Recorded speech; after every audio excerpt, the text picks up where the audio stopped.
السلام عليكم ورحمة الله وبركاته، طلاب الصف الأول الثانوي. فيديو جديد معانا النهاردة إن شاء الله هنتكلم فيه على الوحدة التانية في التاريخ. طبعا احنا عارفين الوحدة التانية فيها 6 دروس، مقسمينها على فيديوهين، فيديو فيه أول 3 دروس والفيديو التاني فيه 3 دروس تانيين. لو أول مرة تسمعنا ما تنساش تعمل لايك وتشترك معانا في القناة عشان توصلك الفيديوهات أول بأول. بالتوفيق دايما. يلا بينا نبدأ. السؤال الأولاني بيقول لي اختر الإجابة الصحيحة مما يلي. كان بناء الملك نعرمر لمدينة منف من أجل تحقيق أهداف.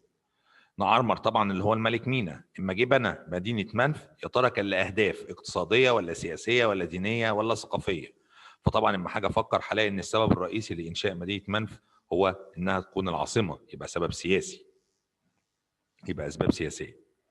السؤال الثاني، ضعف ضعف واضطراب أحوال البلد يؤدي إلى طمع الأعداء بها. العبارة دي بتنطبق على مين؟ على الأسرة 1 و2 ولا الأسرة 13 و17 ولا الأسرة 18 ل20 ولا الأسرة 3 ل6؟ اما حاجة بص هلاقي إن الأسرة 1 و2 ده العصر العتيق، وده ما كانش فيه صراعات خارجية كتير. أما الأسرة 3 ل6 ده عصر الدولة القديمة، وده كان عصر قوة لأن عصر بناء الأهرامات. اما عندي من 18 ل 20 ده عصر الدوله الحديثه اللي كان فيه الامبراطوريات والملوك الاقوياء. يبقى بالتالي الاجابه بتاعتي الاسره 13 ل 17 لان ده عصر الاضمحلال الاول. السؤال اللي بعده، كان المصري القديم يميل الى السلام ولا يخوض الحرب الا دفاعا عن بلاده. ينطبق ذلك على. كان المصري القديم يميل الى السلام ولا يخوض الحرب الا دفاعا عن البلاد. ينطبق ده على مين؟ على حور محب ولا منحوتب الرابع ولا تحتمس الاول ولا رمسيس الثاني؟ اما حاجه بص هلاقي ان حور محب ده الراجل بتاع قوانين، اما منحوتب الرابع ده اللي هو اخناتون اللي اهتم بالناحيه الدينيه فقط. تحتمس الاول احنا ما اتكلمناش عنه اصلا في المنهج، يبقى بالتالي هو رمسيس الثاني اللي دخل حرب مع الحيثيين وعمل معاهم معاهده كاول معاهده في التاريخ. 5، أصدر حور محب مجموعة من القوانين للقضاء على الفوضى، وتدل دي على سيطرته على السلطة التنفيذية ولا التشريعية ولا القضائية ولا العسكرية. دايما يا جماعة أي حد بيحط قانون أو ليه الحق إن هو يصدر قوانين دي على طول السلطة التشريعية، فمعنى إن حور محب هو اللي حط القوانين ده معناه إن هو بيتحكم في السلطة التشريعية.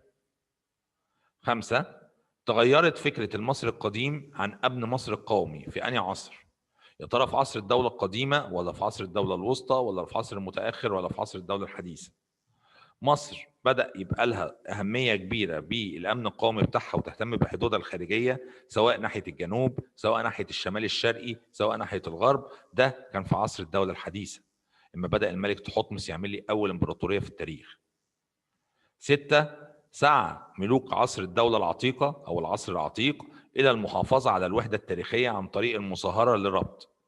ليه ملوك الدولة العتيقة اللي هي في عهد الملك مينا اللي هي الأسرة 1 والأسرة 2 كانوا بيعملوا تزاوج ومصاهرات مع ناس تانية؟ يا ترى لأسباب إيه؟ عسكرية ولا ثقافية ولا اجتماعية ولا اقتصادية؟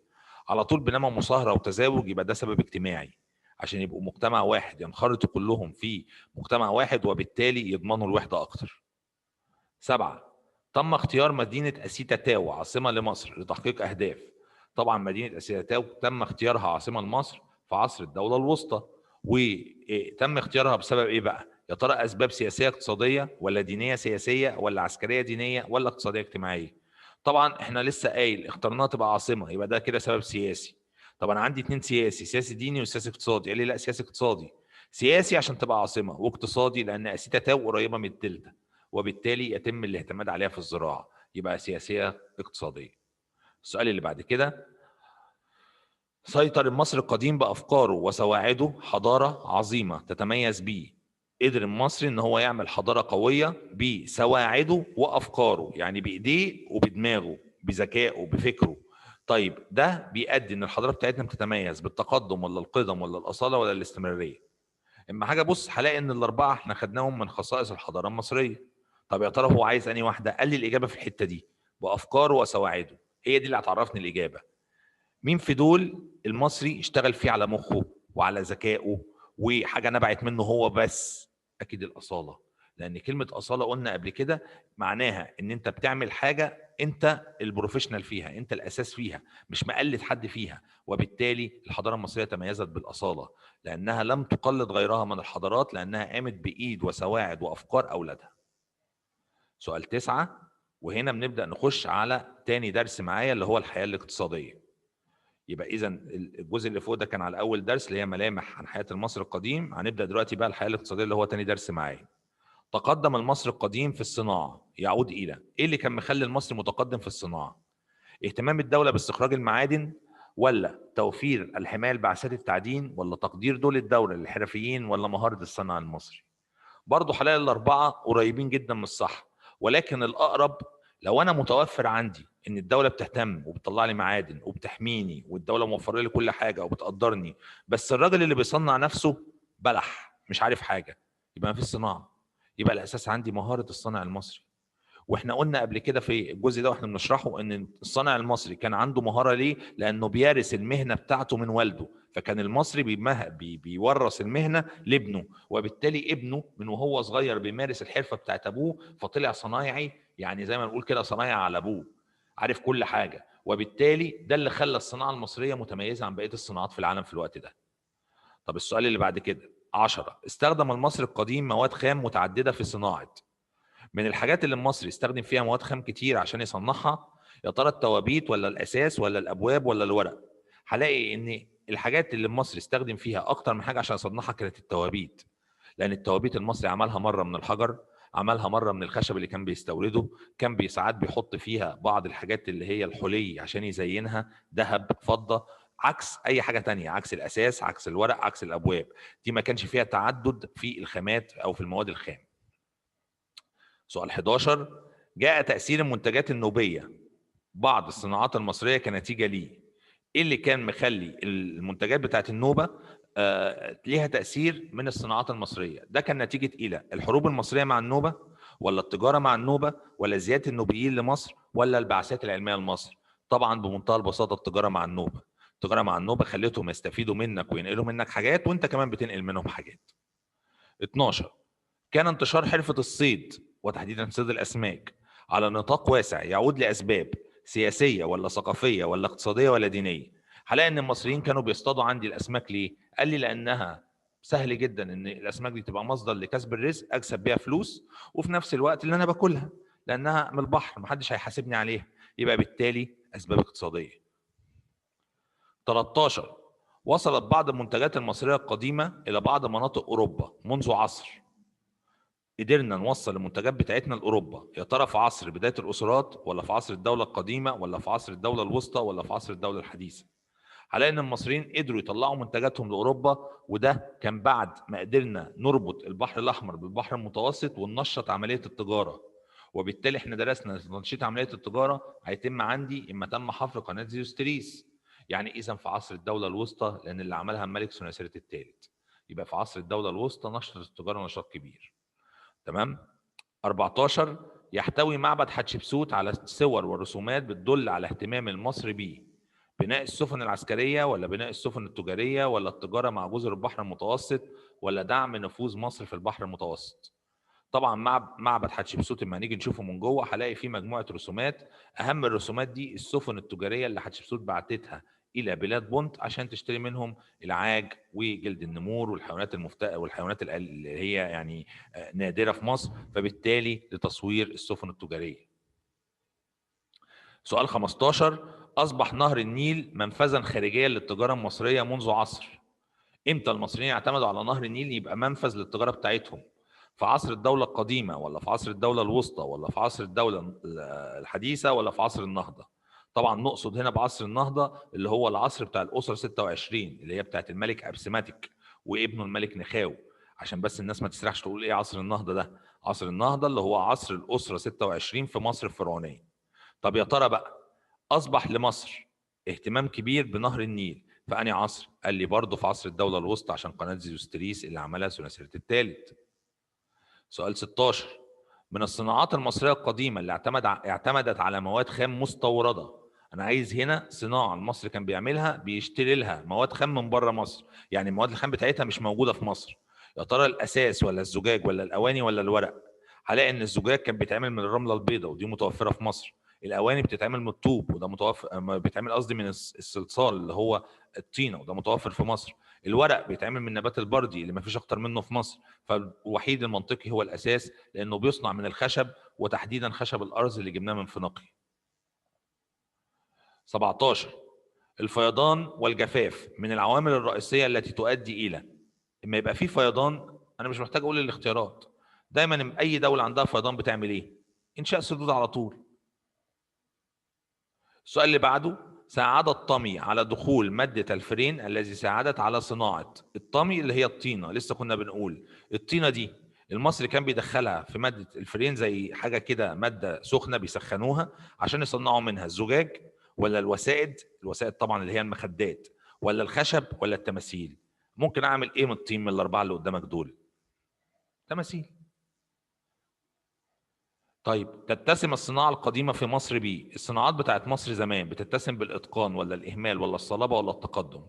هلاقي إن الصناعات المصرية تميزت بالإتقان، وقلنا في أول سؤال إن المصري كان بيتقن الصناعة بتاعته لأنه بيرثها من والده، وبالتالي ده عمل إتقان. سؤال 20، عرف ملوك الدولة الوسطى استراتيجيات إدارة موارد المياه العذبة، صح ولا غلط؟ عرف ملوك الدولة الوسطى استراتيجية في إدارة موارد المياه العذبة، يا ترى صح ولا غلط؟ تعال نشوف كده ونفكر، هو ملوك الدولة الوسطى عملوا ايه؟ قال لي عندك فيهم الملك اسمه أمنمحات الثالث اللي عمل سد اسمه سد اللاهون، ولسه قايلين من شوية السدود دي بيعملوها ليه؟ عشان يخزنوا فيها المية. يبقى هل ملوك الدولة الوسطى قدروا يستفيدوا ويديروا الموارد المائية صح بدل ما يهدروا المية؟ طبعا قدروا، يبقى بالتالي العبارة صح. اهتم ملوك العصر العتيق بالتوسعات الخارجية. قال لي ملوك العصر العتيق اللي هو الملك مينا، ده كان اشهرهم اللي هو اسس الاسره الاولى. طب يا ترى احنا درسنا المينا اي توسعات خارجيه؟ قال لي لا طبعا، الراجل كان مشغول وطالع عينه في توحيد مصر، يبقى بالتالي مش فايق ان هو يعمل توسعات خارجيه، يبقى العباره غلط.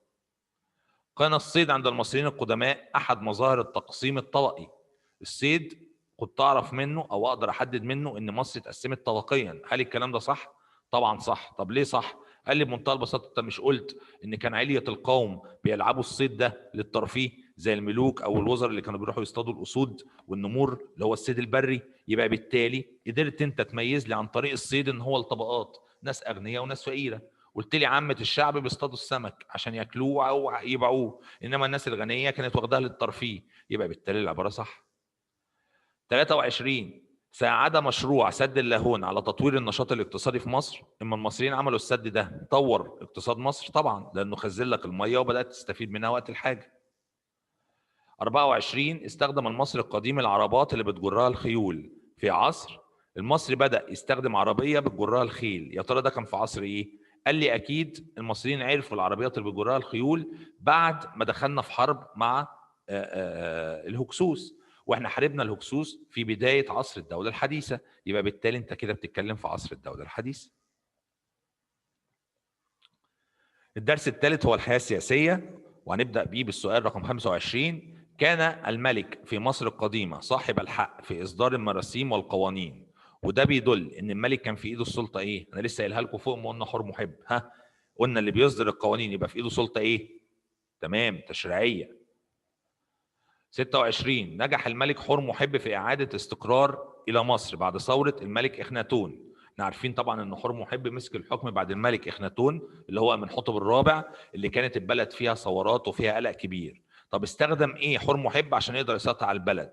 استخدم القوة العسكرية ولا السلطة التشريعية ولا السلطة المضادة ولا القوة الاقتصادية؟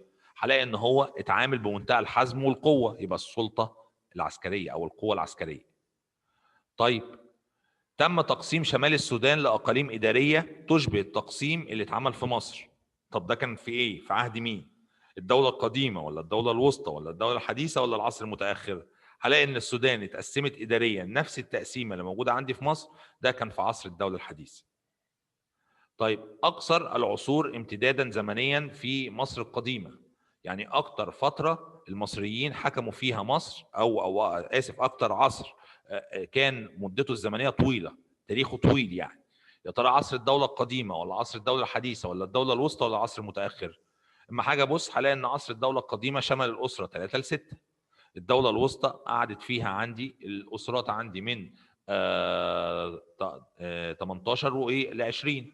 ده الحديثه اسف من 18 ل 20، والدوله الوسطى 11 و12. يبقى اذا المتاخره هي اللي بدات معايا من 21 ل 30. يبقى العصر المتاخر هو اطول فتره عدت على تاريخ مصر الفرعونيه. كان الهدف الاساسي من اصدار قوانين حور محب. ليه حور محب عمل القوانين دي؟ لتامين الحدود الخارجيه لمصر، ولا تطوير النواحي الدينيه، ولا تحقيق الاستقرار السياسي، ولا تنميه التجاره مع افريقيا؟ اكيد حور محب ما عمل قوانين عشان يهدي الوضع السياسي في مصر، يبقى تحقيق الاستقرار السياسي.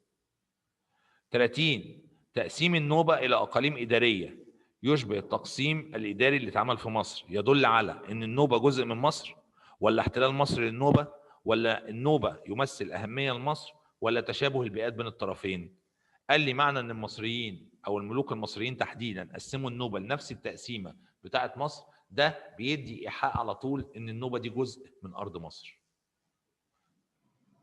31 كان اول خروج جيش نظامي في مصر القديمه لتامين حدود. اول جيش نظامي ظهر في عهد الملك بيبي الاول، اللي هي بواكير الجيش النظامي، يعني بداياته. والملك بيبي الاول لما عمل الجيش ده طلع يحارب في فلسطين. طب فلسطين ناحيه ايه يا معلم؟ قال لي شمال شرق، يبقى الشمال الشرقي.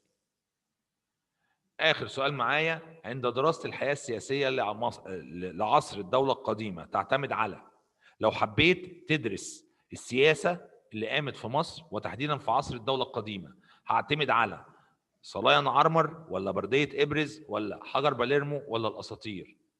قال لي طبعا مش هتعتمد على اساطير، ولا هتعتمد على سرايا نعرمر لانها بتضم العصر العتيق بس، وانت هنا بتتكلم على الدوله القديمه يبقى ما حضرتوش اصلا، ولا برديه ابرز لانها برديه طبيه. يبقى بالعقل كده هو حجر باليرمو، لانه كان بيشمل على عدد كبير من الملوك اللي مسكوا عندي مصر في الفتره دي. بكده يبقى احنا خلصنا اسئله على اول 3 دروس. ان شاء الله في فيديو تاني بيتم تجميعه ل3 دروس تانيين. طبعا ما تنساش ان تحت الفيديو دوت هتلاقي فيه لينك تقدر تحمل منه الاسئله ديت غير محلوله طبعا، عشان لو حبيت الاول تحلها وتعرف انت فهمت او استفدت حاجه من الفيديو ولا لا. ما تنساش تعمل لايك وتشترك معانا عشان يوصل لك الفيديو التاني ان شاء الله اول ما ينزل. بالتوفيق، واتمنى ان انتم تستفيدوا. شكرا.